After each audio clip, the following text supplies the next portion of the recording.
Hey folks, it's CJ Miller. I'm in Shreveport, Louisiana, across the Red River from beautiful Bossier City, Louisiana. And, um, do come check us out. So this is my dinner tonight. Uh, this is a small pork chop. I may have two. I don't know. I did a couple of these. Basically, um, earlier in the month, I had some pork chops, at, but yeah, it was from a large package of pork chops, and so I didn't want to. I needed a break from the pork chops, so what I did was I took the ones that I wasn't using, and I put them in a marinade of my favorite table hot sauce, probably from my time in working in restaurants, especially around Louisiana. We use crystal hot sauce in a lot of the southern Louisiana restaurants. But yeah, it's great.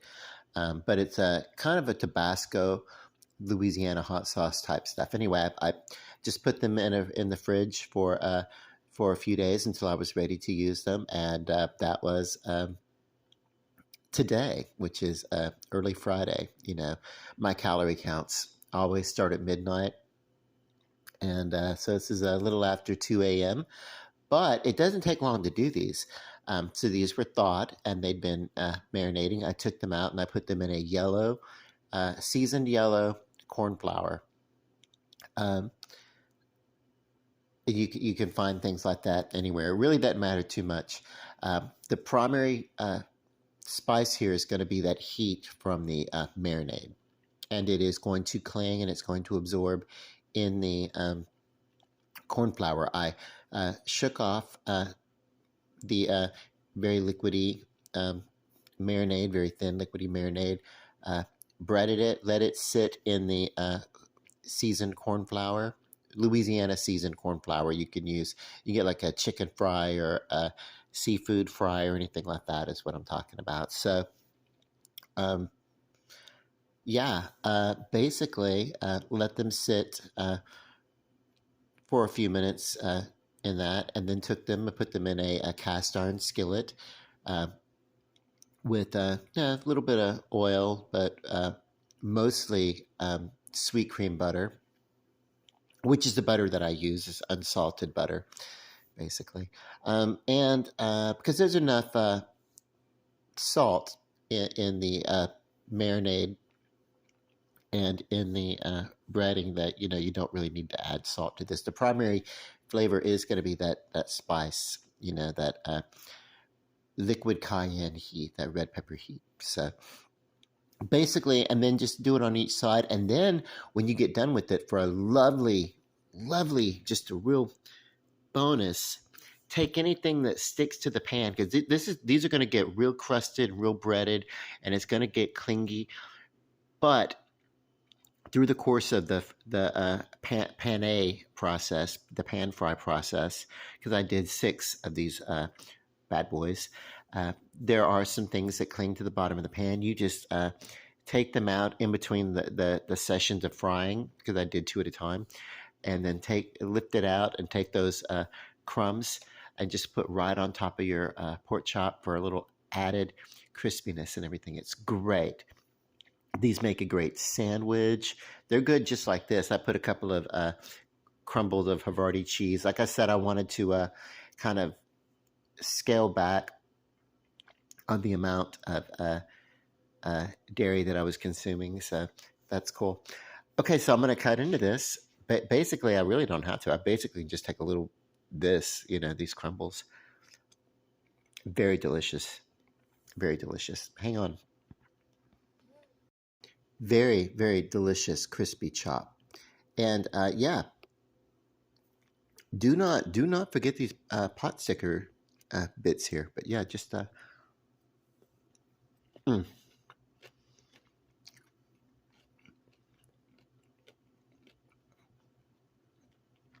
that is wonderful. It's kind of a twist in flavor, because this is the way you would normally do a hot wing portion or something like that.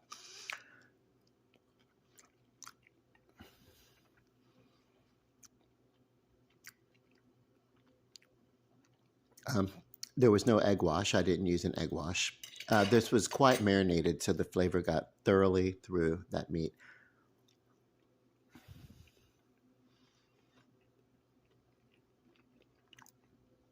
And then, of course, use the havarti or something to you know, what happens with the dairy and heat is that the dairy kind of mutes the flavor of heat a little bit, neutralizes it, I guess.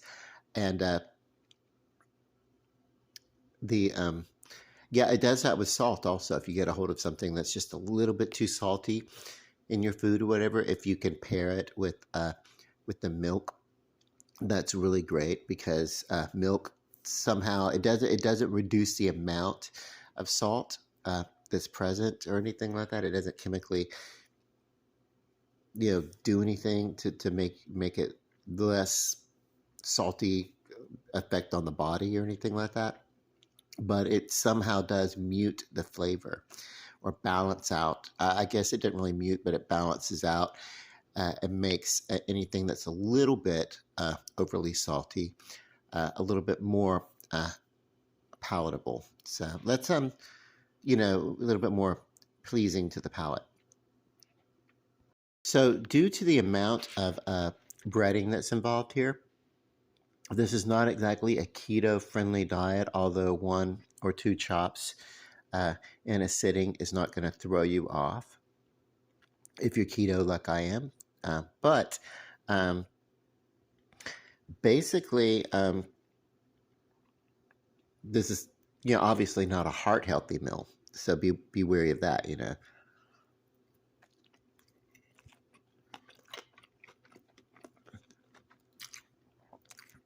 And there was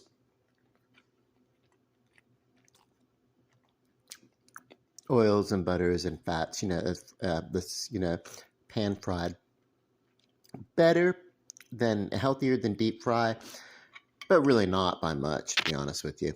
But yeah, because it still got fairly saturated. But what you want to do is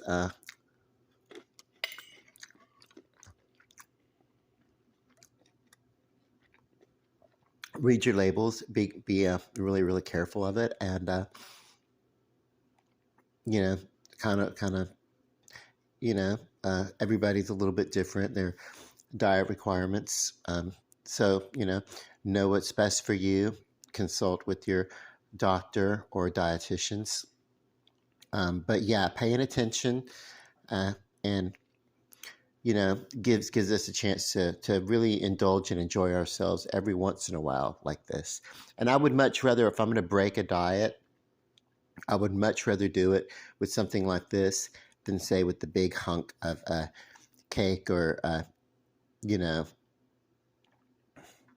an ice cream or something like that. I mean, I do like sweets, but I really don't have a sweet tooth. But I'm a sucker for a good, breaded cut of meat. So once we start cutting into it, of course, we lose the presentation. But this is a very good pork chop. Now, if you want to do something like this, but you don't want the heat, that's okay. Maybe you could do a teriyaki or soy. That's going to increase your salt, but a low-fat Italian salad dressing, anything that you can use to marinate for a few days would be great. So you want the marinade to really, really, really, really get in there and tenderize the meats. Okay. Bon appetit. God bless. Love and light. Good night. Oh, come see us in Shreveport. Peace.